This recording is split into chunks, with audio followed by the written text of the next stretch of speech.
que tu aimes la musique. Alors, Oui. nous, on le sait. Oui. Mais qu'est-ce que tu peux nous dire sur cet amour de la musique? Ah ben, écoute, je ne sais pas si c'est grâce à ça, mais quand je suis née, mes parents ont acheté une radio avec un œil vert qui s'ouvrait et qui se fermait. Et j'étais sur une chaise haute, ils me mettaient sur la chaise haute, devant la radio, ils mettaient la musique, et je passais toute la journée à écouter la musique. Et tellement qu'actuellement, j'entends des airs que je n'avais jamais écoutés, mais j'ai l'impression que je les ai écoutés quand j'étais petite, parce que je les chante. Donc j'ai dû les enregistrer, gamine. Cette radio, l'œil vert, je me rappelle très très bien. Et voilà, bon, et puis la musique, il y a toute une évolution. Hein. Tu peux nous en parler, Je hein? peux en parler, bon. Quand j'ai réussi le certificat d'études, ma mère m'a dit qu'est-ce que tu veux pour te récompenser, qu'est-ce que tu veux? Tu veux un bracelet, tu veux un collier? Je lui ai dit je veux un harmonica. Alors elle est allée au bureau de tabac du village et elle m'a acheté un bel harmonica en air, bien. Hein. Et j'avais un copain qui m'a expliqué comment on jouait. J'allais sur l'esplanade, on se mettait sur un banc et il m'apprenait. Bon. Après quand j'ai réussi je gardais les enfants le jeudi, pardon, au patronage, et on avait un petit sous-sous, quoi. Et quand ma première paye, je suis venu chez Pellegrin, à Metz, acheter un transistor pour écouter la musique. Et je le prenais dans ma chambre, sous les draps, sans que mes parents le sachent, parce qu'ils ne voulaient pas que j'écoute la musique la nuit. Ils disaient, non, tu dors la nuit, demain tu vas à l'école. Mais quand même, j'étais rebelle, hein. Je prenais le transistor sous les draps, j'écoutais, puis une nuit, ma mère a entendu, elle est rentrée, elle m'a dit non, ça c'est terminé, pas de ça. Tu t'écouteras dans la journée, mais pas la nuit. C'était mon premier. Et mon premier salaire, hein, quand j'ai travaillé, c'était acheter une guitare. Voilà. Et puis, bon, voilà. Alors, quand j'aurais voulu toujours apprendre la musique, mais quand je faisais la guitare sur le canapé chez moi, tout le monde me disait oh, tu me fatigues, ça fait du bruit. Et j'étais toujours arrêtée par ça. Chez moi, on n'était pas. Pourtant, toute la famille sont chanteurs. Hein. Chez moi, il y a un ténor, il y avait un ténor, ma tante était mezzo-soprano, un oncle qui était baryton. Enfin, dans ma famille, on chantait beaucoup.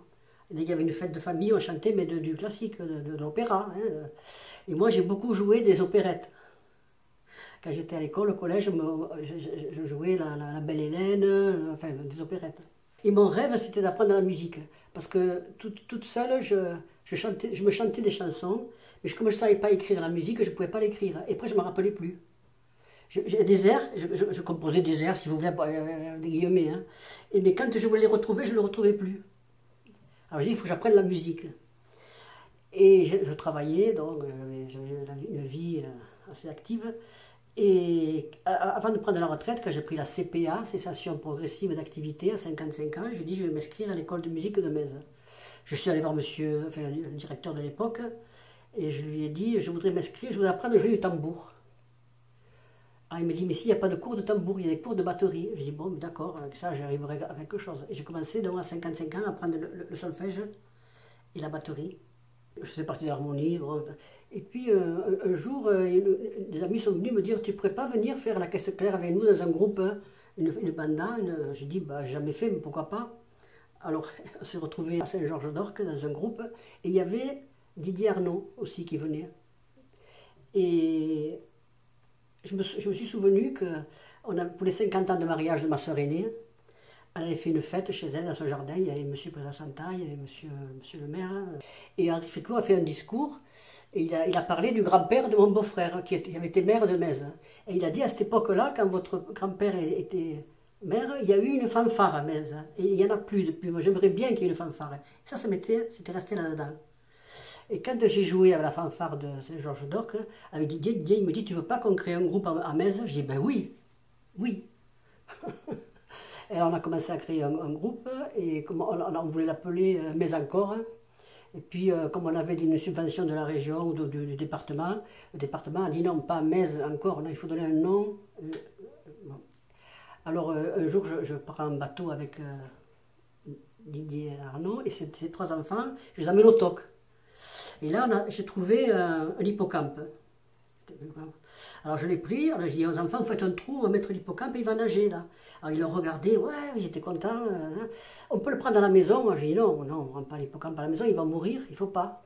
On va le remettre en liberté quand vous partirez. Et Didier, il me regarde et me dit, pourquoi on n'appellerait pas le groupe les hippocampes? J'ai dit, ok, ça marche. Voilà pourquoi le groupe s'est appelé les hippocampes. Didier était le président, j'étais secrétaire, et puis au bout de 6 mois, il a donné sa démission parce que ça ne correspondait pas à ce qu'il souhaitait. Et on s'est retrouvés, tous les musiciens m'ont dit, mais c'est toi qui vas t'en occuper. Je dis, mais je ne sais pas, moi je ne suis pas professeur de musique, je ne sais rien. Si, parce que je les accompagnais à la caisse claire. Bon, ben, du coup j'ai eu le bébé entre les mains, quoi. Et quand je m'occupe de quelque chose, je m'en occupe. Je fais pas semblant. Voilà. Et qu'est-ce que font d'ailleurs toujours les hippocampes? Oui, le groupe existe toujours parce que je me suis occupé pendant 10 ans et puis il était temps de passer la main. Alors j'ai préféré me retirer et je leur ai présenté une amie qui est musicienne professionnelle et qui s'en occupe. Et comment on peut les écouter? Comment ils se produisent, les hippocampes? Eh bien, dans la ville de Metz, c'est-à-dire que là, avec le coronavirus, il ne passe plus, mais il faisait le 13 juillet, le 11 novembre, le 8 mai, le 1er mai et le 8 mai. Quoi. Il faisait toutes les fêtes de Metz, les hippocampes. Et puis, alors, parallèlement, je jouais dans un style drum de Villeverac. Je ne sais pas si vous connaissez le style des bidons. Et donc, je viens à Saint-Georges-d'Orc, après j'ai arrêté. Je jouais avec les Cahuètes, notre groupe. Et puis rien que les hippocampes, ça suffisait, comme boulot. Bon, et après, un jour j'ai fait un stage d'une semaine ou 10 jours. C'était dans le Loir-et-Cher, c'était un stage fanfare et cirque. C'est super. Que des jeunes, bien sûr, moi je ne suis pas jeune, mais enfin, j'étais avec eux et c'était super, ils étaient bien ces jeunes. Et je suis tombé à l'adoration devant un tuba, de tuba. J'ai dit, je vais apprendre ça. Alors je suis allé sur internet, et quand je suis revenu, j'ai acheté un tuba, j'ai acheté une méthode, et je me suis mise au tuba toute seule. Et puis je me suis aperçu que je manquais, il fallait que le professeur m'explique, je manquais pour les lèvres, pour pincer l'embouchure. C'est au niveau de l'embouchure, pas au niveau des doigtés. Bon, un c'est fa, deux c'est fa dièse, bon, c'est pas un problème là. C'était au niveau de l'embouchure. Alors je suis allé au conservatoire, parce que là je prenais des cours de tambour de joute, tambour de languedocien, et j'ai essayé à la secrétariat, j'ai dit, est-ce que le professeur de Fognon voudrait bien me prendre, parce qu'en priorité ils prennent les enfants, hein, s'il voulait bien me prendre pour apprendre l'embouchure. Ah mais il n'y a pas. Par contre il y a le trombone. Hein. Alors le prof de trombone a dit ok qu'elle vienne. Il m'a montré un peu, c'est la même embouchure. Et il m'a dit mais pourquoi vous n'essayez pas le trombone? Je lui ai dit je ne sais pas si je saurais, moi c'est difficile le trombone. Mais il a essayé, puis cet instrument est pour vous. Et voilà, depuis je me suis mis au trombone, ça fait 8 ans que j'y suis. Bon, mais je crois que j'ai fait le tour de la musique là. Tout à fait, oui.